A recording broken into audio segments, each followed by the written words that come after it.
Welcome back, fellow humanistas. How was your fifth week of studying politics? Are you now powerful and fully equipped with ideas about the concept of power? Or are you now considering yourselves as part of the we-centric paradigm shift of power and politics? If yes, then you are again ready to set with me and go on exploring about political ideologies. So allow me to begin the discussion by asking, what do you believe in life?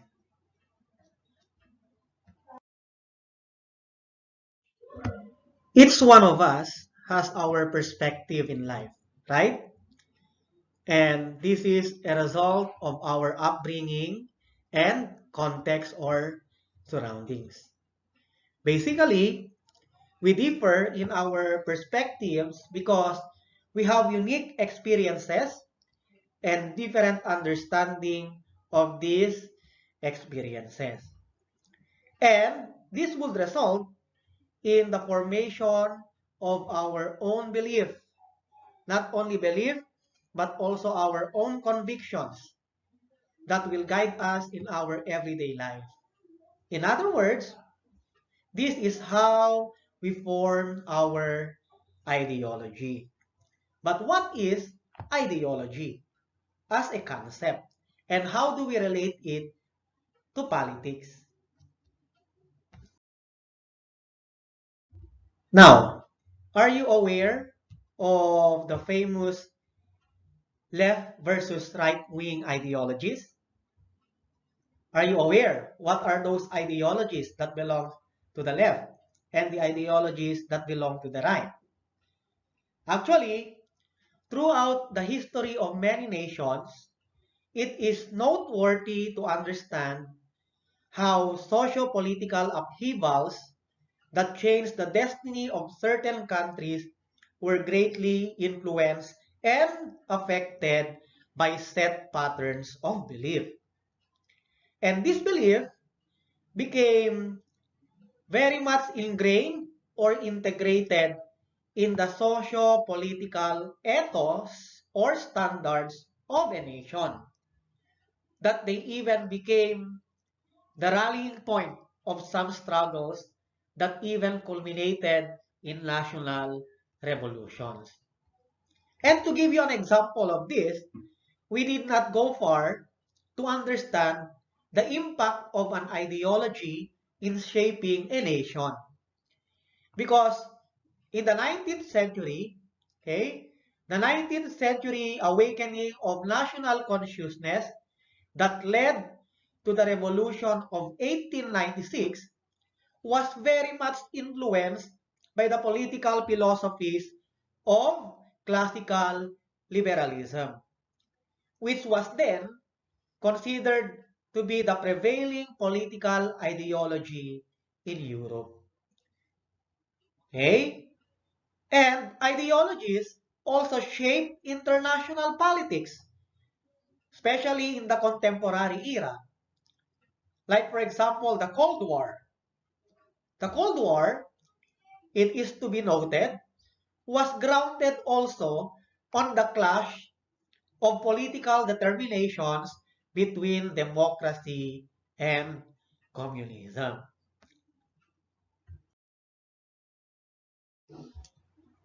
And so, to better understand the concept of ideology, let us set a parameter that will guide us in learning the ideologies by giving you the learning objectives of our discussion.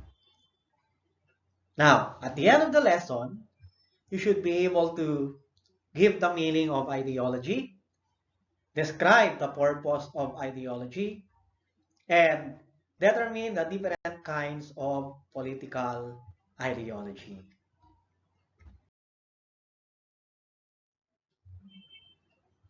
What is the meaning of ideology? Ideology refers to the study of the nature and origin of ideas. Meaning, these are set of beliefs, symbols, or opinions of an individual or group of individuals.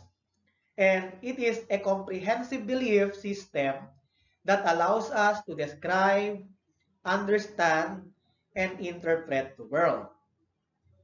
This means to say that through ideology, this is how we see our world, and apparently, when we talk about ideologies, we have ideas or opinions regarding all aspects of human life, political, economic, and social aspects of human life.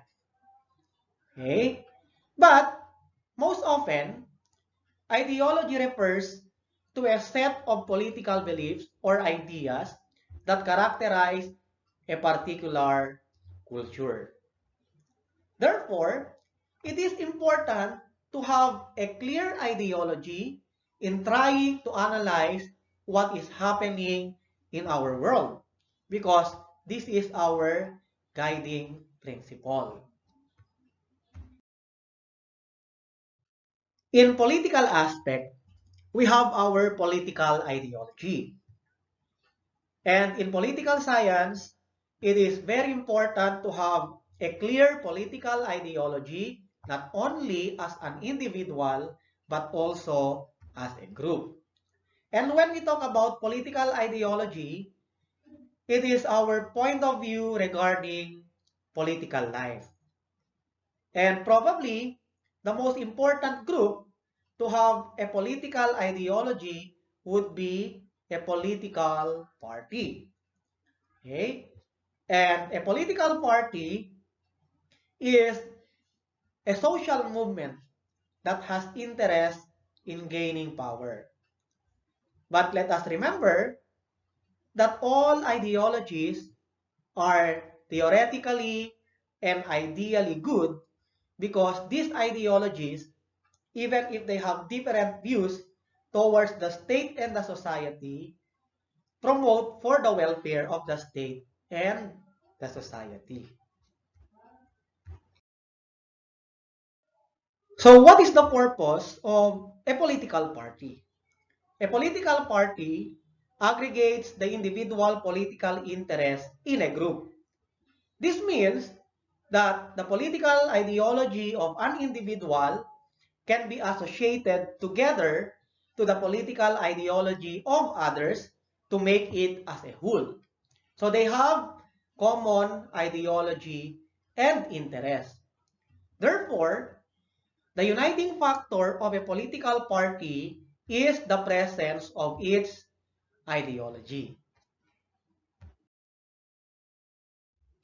But let us be warned that without a clear political ideology, political turncoatism or butterfly politics will occur most of the time.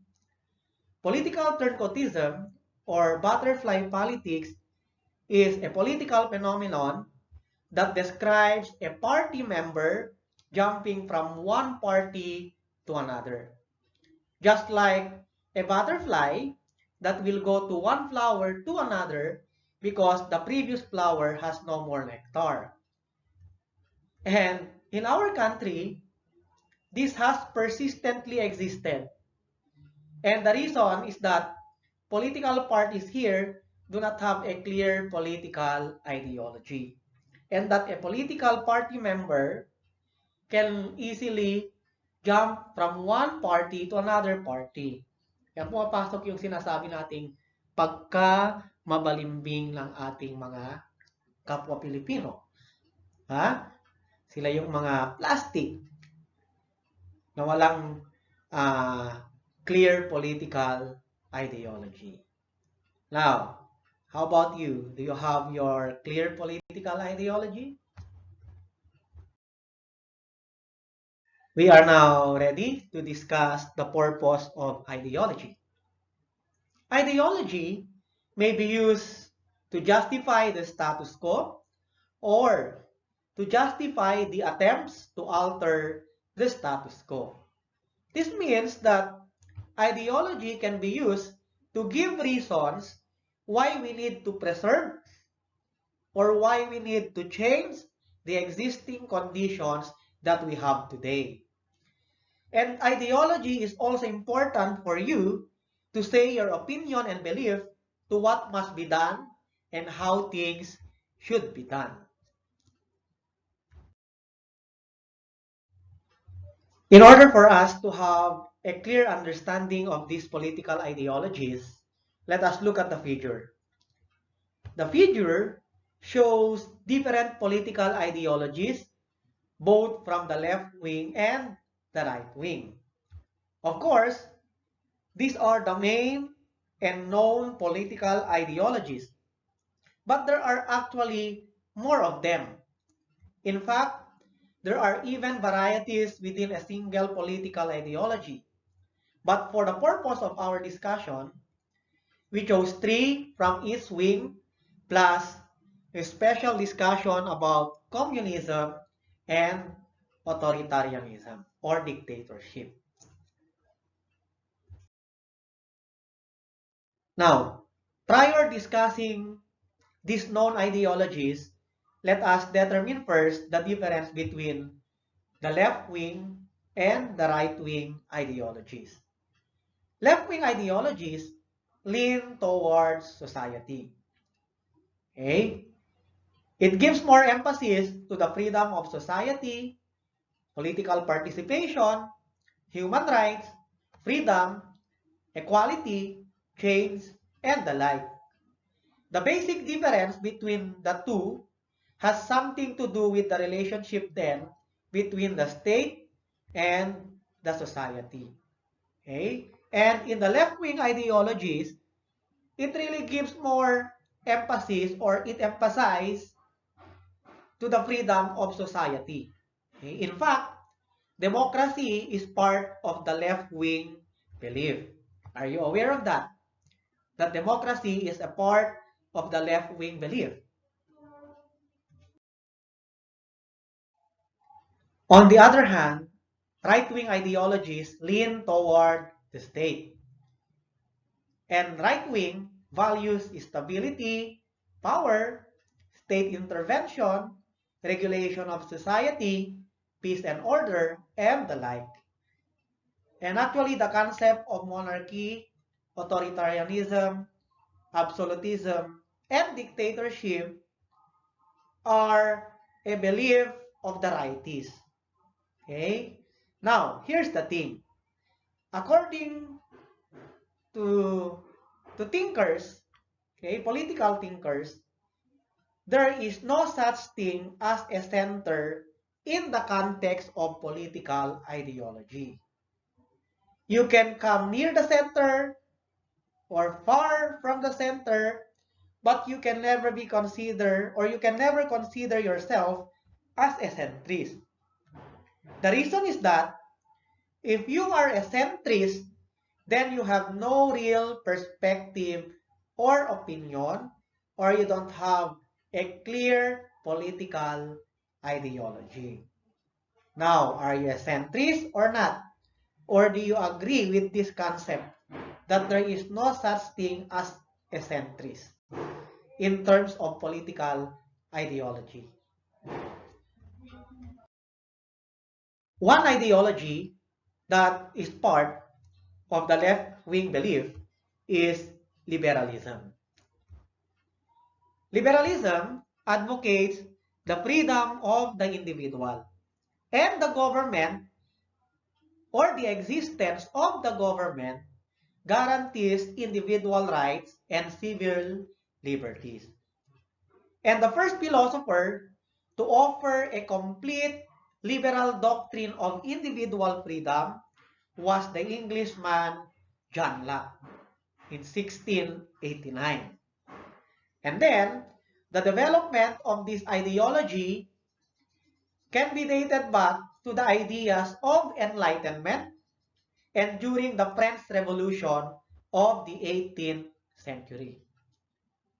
The period also often referred as the Age of Reason, okay, where the writings of John Stuart Mill, Adam Smith, David Ricardo, and Jeremy Bentham mark the height of such thinking. Are you aware of these political philosophers? If no, you may have a research on them, particularly Adam Smith, John Stuart Mill, and Jeremy Bentham. Okay? Now, liberalism aims for the development of individual freedom and self-expression. Because liberalism views that human beings must be given freedom to choose their leaders and government officials. And the election here is an important activity in political liberalism. Moreover, the protection of natural rights of man is also given significance in this ideology. Yan. Now, often opposed to liberalism is the doctrine or ideology of conservatism, which supports the maintenance of the status quo. Liberalism, on the other hand, seeks what it considers to be improved and necessarily desires to change the existing order. Okay? Liberalism, in economic aspect, advocates an economic system of free trade based on capitalism. So economic liberalism here emphasizes individual freedom in the market. If you know the work of Adam Smith, laissez-faire, okay? And the principle of laissez-faire, or the private ownership of properties and industries with no or less government intervention, is being advocated in liberalism. Economic liberalism then emphasizes individual freedom in the market, meaning to say humans choose a product based on their utility or their need. Okay? And also, liberalism in economic aspect emphasizes that the state should have a minimal role in the conduct of the economy. In the social aspect, social liberalism assumes that individual freedom and rights must be emphasized, meaning people should be given a chance to participate in the conduct of governance with minimum state intervention. And the practice of their rights must be given utmost importance so that the society will function well. Actually, in the 1900s, modern liberalism prospered through the works of Hobhouse and Green, where they argued that the state has the responsibility to prevent oppression and to advance the welfare of all individuals. And in the early 20th century, in Great Britain, France, and later in the United States of America, the welfare state came into existence. And then social reform became an accepted governmental role. Not only that, feminism also came into existence. In liberalism, political, economic, and social participation is given more weight than that of government intervention. As of today, this ideology has been dominant because of its compatibility with democracy and capitalism. And according to Francis Fukuyama, he argued that liberal democracy and capitalism has triumphed after the Cold War. It will remain this way because this is the end of history. This means that there is no other idea that can challenge this dominant one. All countries will eventually accept democracy and capitalism at one point, and it will not be challenged anymore. Do you believe in that? That there will come a point or a time that liberal democracy and capitalism will be the unified ideology of all countries around the world. You believe? Let us see. Another ideology in the left wing is socialism, communism. Socialism and communism are being identified as one unified ideology, but there is a distinction, which we will know as we go on with our discussion. Now, the ideology of socialism comes first before communism, but they have the same objective to achieve utopia. Okay? And what is utopia? Utopia refers to the ideal and perfect state, an ideal and perfect place where everyone lives in harmony and everything is for the best. As Karl Marx analyzed, socialism is the stage before communism. Okay? And the view of socialism, communism is that the society is in a triangular shape. And utopia cannot be achieved when the society is still in its usual triangular shape. Yan. Kung alam niyo yung kanta ni Bamboo na Tatsulok, ha? Hindi pula't dilaw, tunay na magkalaban. Oh, you know that. Yan. Now, utopia, according to Marx, can be achieved when the proletariat has been successful in overthrowing the bourgeois. The proletariat here are the working class of the society, and the bourgeois are the elite class who own the means of production. So to achieve utopia, the proletariat will turn the social triangle upside down.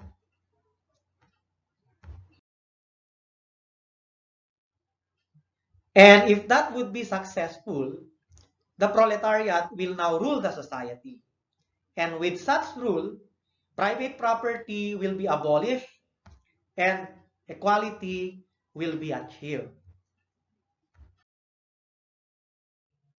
In the political aspect, socialists still believe in the existence of the state, specifically the government. However, the state is controlled by the proletariat and not the elites. And the main purpose of establishing a government is to assure that there must be less intervention of the government to the people, and the government is there to assure equality and freedom for everyone. This is the reason why the rulers use power of the state to make sure that they can reach the ideal of communism. In the economic side, there is no private property anymore. Everything is owned by the state. And the state gradually distribute the property to everyone in equal manner. So the modes of production are not controlled anymore by the elite, and the state, through the proletariat, controls it to make sure that everyone will get a chance to use the modes of production. In the social aspect, socialism emphasizes equality in the society. Socialism assumes that there is no need for private property because each one would get his or her fair share. So this would allow more freedom and capability of the individual and for the individual.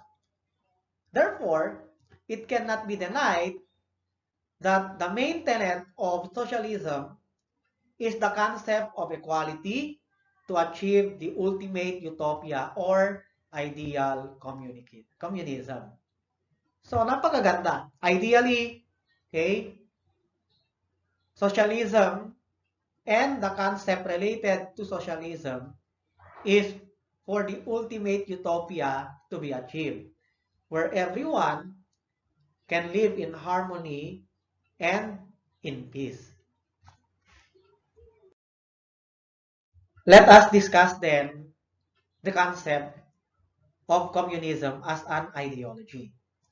Communism advocates the system of social organization through the holding of property in common. So the actual ownership here is in the hands of the community as a whole or the state itself. And communism applies to both economic and political systems, unlike socialism that focuses only on economic system. This would mean then that communism encompasses socialism and that the first stage to fully attain communism and utopia is through socialism. Karl Marx, in fact, described socialism as a lower form of communism. His opinion was that socialism was an intermediary step in moving from capitalism to communism. And many movements across Europe embraced the Marxist view of socialism, and this led to wide protests and uprisings of the working class, including the labor unions during that time. And as socialist movements successfully took control in a number of countries across Europe, history demonstrates that the initial socialist advances rapidly degraded to totalitarianism. Okay? And economic and social activity was controlled by a totalitarian state dominated by a single political party. And socialists argued that the presence of a totalitarian state will ensure the principle of equal holding of property. So the ideals of socialism, communism sounded good. But when the system was actually put into place, okay, the ideals did not succeed in keeping the control of the economy in the hands of the proletariat or the labor force. What happened? Instead, the controlling councils and committees that had been established during that time began to take the power back away from the people and use it for their own gains. So history then has proven that socialism, communism was ineffective.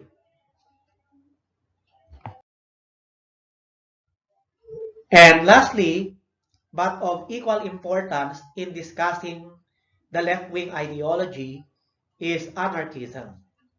What do you know about anarchism? Actually, anarchism is considered to be the most extreme left-wing ideology. And why is that so?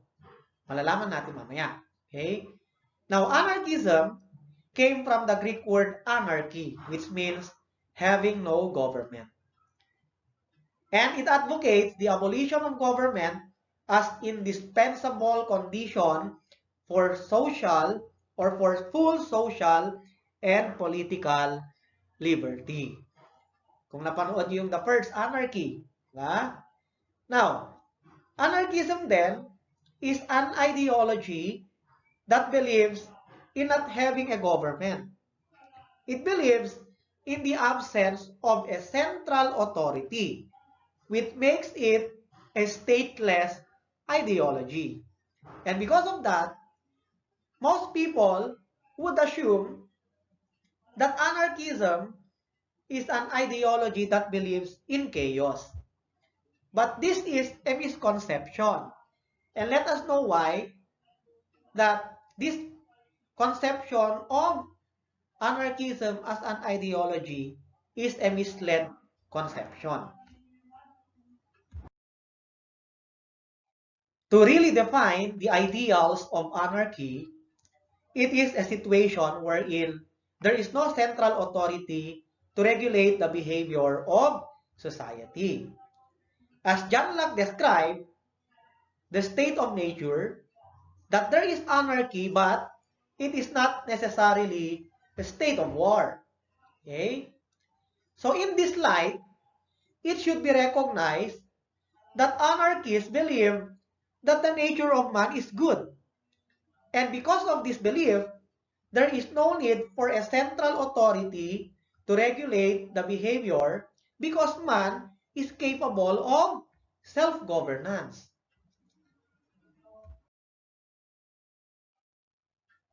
Therefore, anarchists also believe in an ideal world where man will not do anything bad to his fellow man. At least, this was the original meaning of anarchism as an ideology. Now, Mikhail Bakunin believed that complete individual freedom, that is Bakunin, okay, that complete individual freedom could be realized only after a violent destruction of the state and its supporting institutions. Meaning to say, Mikhail Bakunin advocated a way of destroying the state through a violent means because it advocates individual freedom and the possibility of social organization without hierarchy such as authority. And in order to achieve that kind of social organization, there must be an overthrow of a central authority, even it would mean a violent way of destroying that central authority. And Bakunin attempted to orient the First International toward anarchism, but was defeated by Karl Marx. Do you know about the First International? Make a research on that, okay? Yan. Now, political anarchism in Russia was suppressed by the Bolsheviks after the Russian Revolution. So the ideals of anarchism of Bakunin was defeated by the ideals of Karl Marx and the ideology of communism. And now, today, as an organized movement, anarchism is largely dead, but it retains importance as a philosophical attitude. Okay, may I repeat that? Today, as an organized movement, anarchism is largely dead, but it retains importance as a political, not only a political, but philosophical attitude and tendency, and to lesser degree, as a source of social protest. Okay? Yan. Now we are ready to know and learn the ideologies of the right wing. And as we stated a while back, that right-wing ideologies lean toward the state. And it values stability, power, state intervention, regulation of society, peace and order, and the like. One ideology that is found in the right wing is conservatism. Okay, what do you know about conservatism? Hmm? If you are aware of anarchism and liberalism, what do you know about conservatism?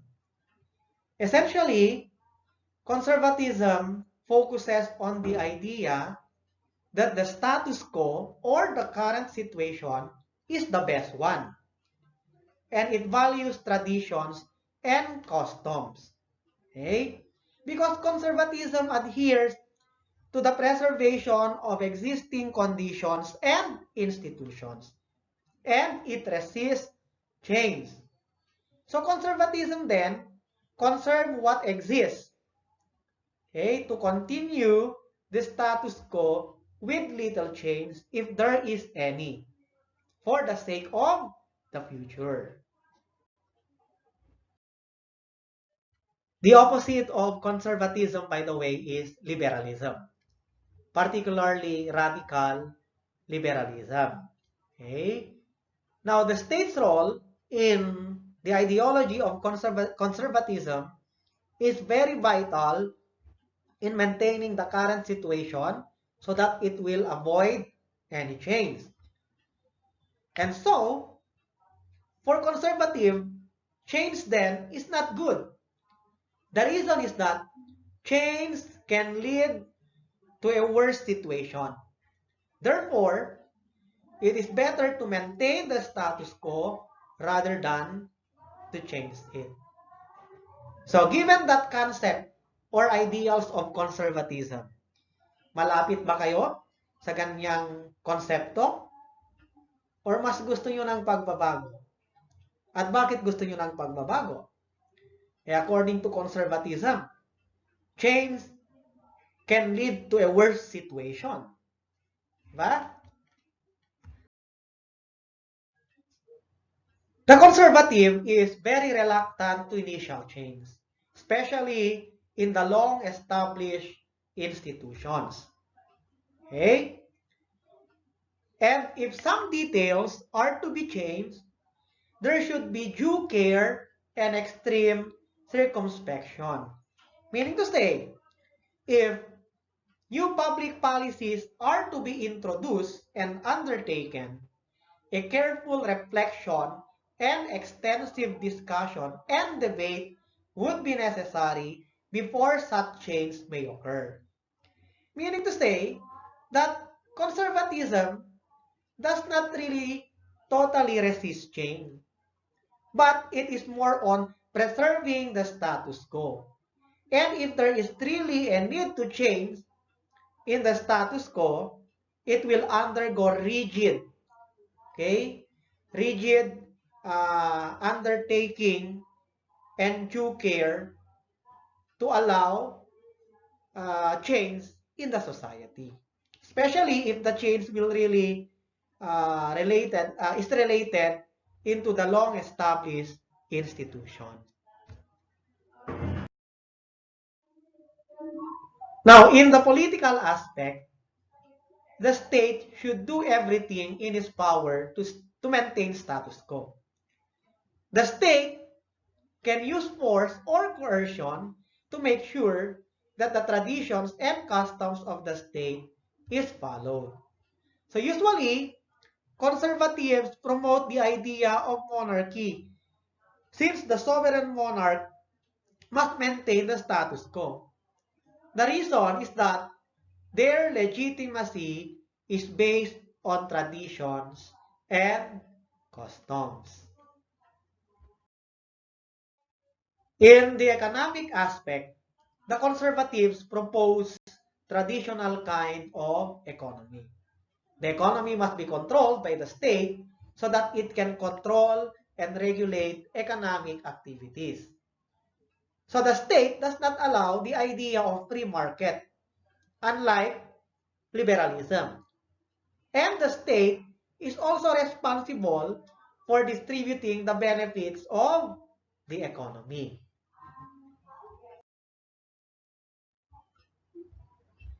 In social aspect, society is repressed by the traditions and customs in this ideology.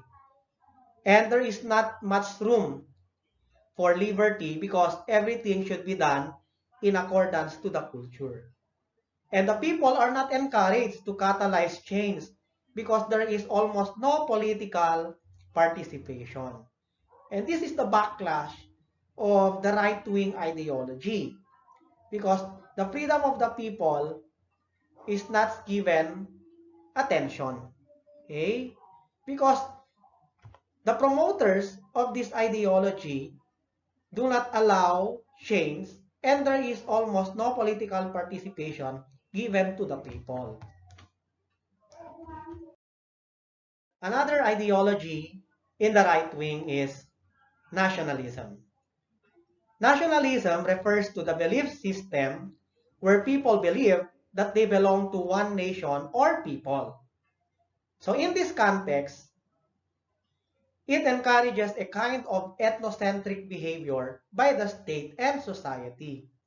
This means that the people view themselves and their culture as superior to other cultures.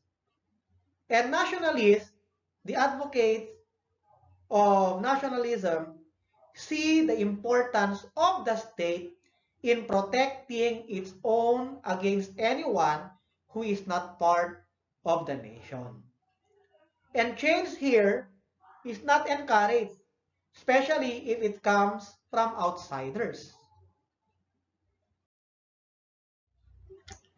In the political aspect, nationalism would argue for a strong state control.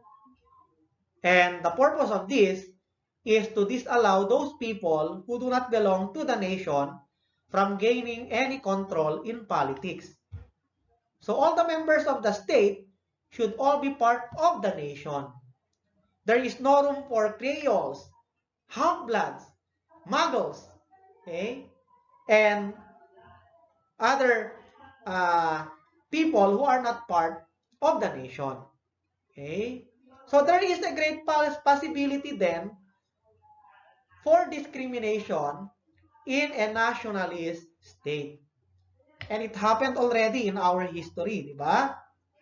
If you know the case of Germany, and even in USA, ba? Even if they are a democratic state, there are some people who still believe in ethnocentrism or being a nationalist of a nation.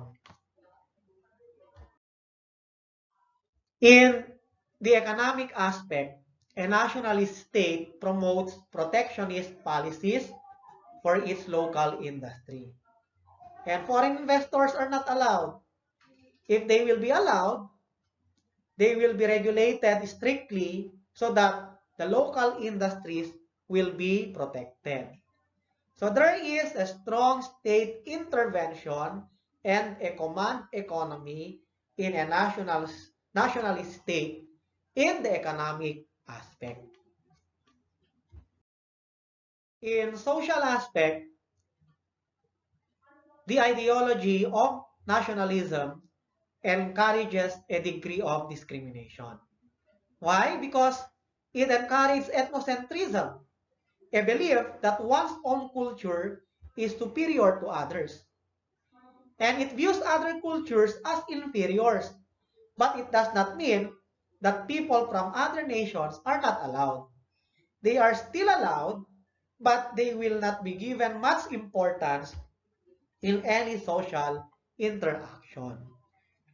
If in case you are the person outside that nation, even if they're going to allow you, will you still enter that kind of ideals that they have as nationalists? Diba? Hindi. Actually, discrimination or racial discrimination is very rampant in this kind of ideology. And it already happened in the Philippines throughout our history. Ba? In America also, wherein there is a segregation between the black and the white. In Germany, ba? The Jews were racially discriminated. Sila ating nakaranas ng sobrang pagpapahirap sa kamay ng mga Germans during that time because the Germans, through Adolf Hitler, believed that they have this kind of nationalism or race that is superior to others. Yung Aryan race na sinasabi niya. Okay? Lastly, in the right-wing ideology, we have Fascism. Okay? This ideology became famous during the Second World War. It was Benito Mussolini who made this ideology popular. And basically, this is almost the same as the ideology of Adolf Hitler, the ideology of Nazism.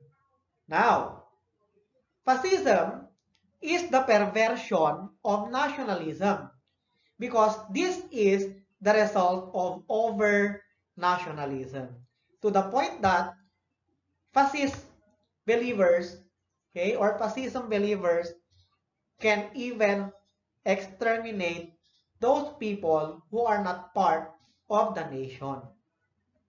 Okay? In the political aspect, the fascist encourages a totalitarian state. and there is no reason from below the society. So this ideology views the withering away of the society because the government is centralized and dictatorial, relating to or operating a centralized government system in which there is a single party without opposition rules over political, economic, social, and cultural life. So the state then represses all the actions in society that may endanger the state. That is why this ideology is considered to be an ideology that views the withering away of society. And the reason for this is to make sure that only the nationals will remain in state power. And there is no way for other nationals to come in all the political activities of the state.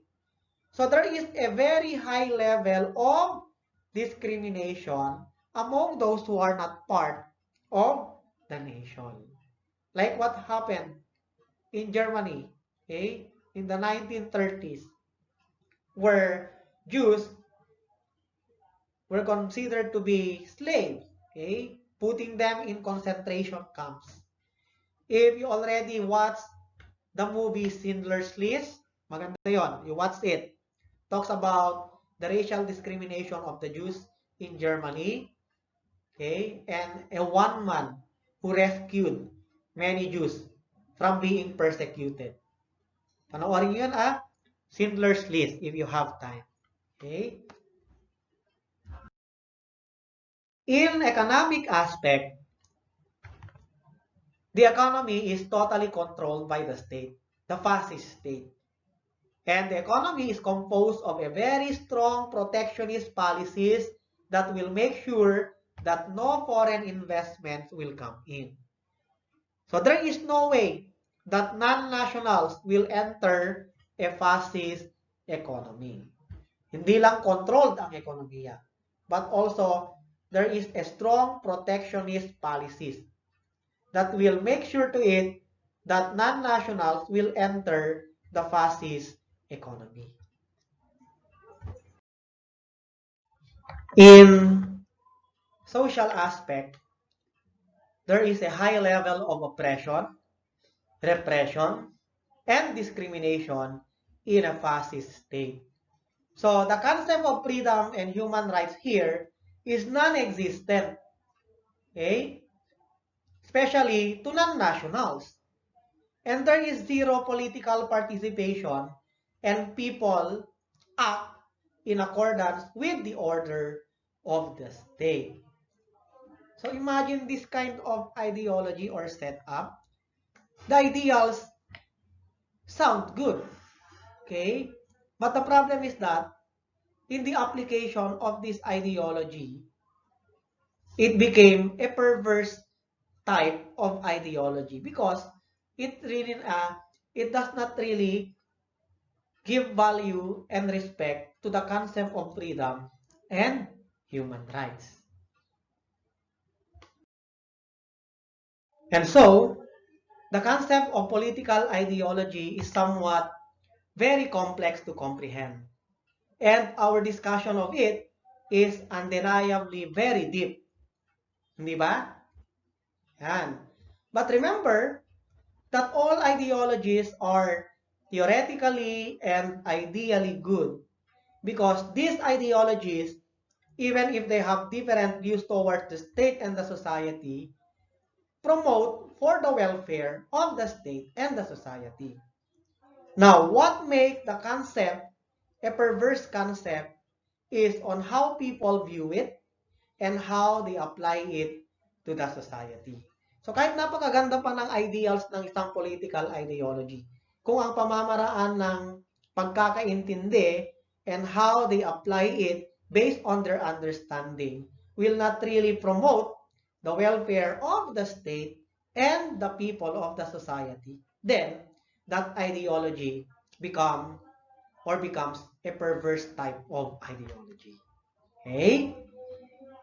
So with this, you are now ready to indulge yourselves, okay, to the activities given to you, but you deserve a congratulations. Okay, so congratulations for you were able to grasp the complexity of our topic this week.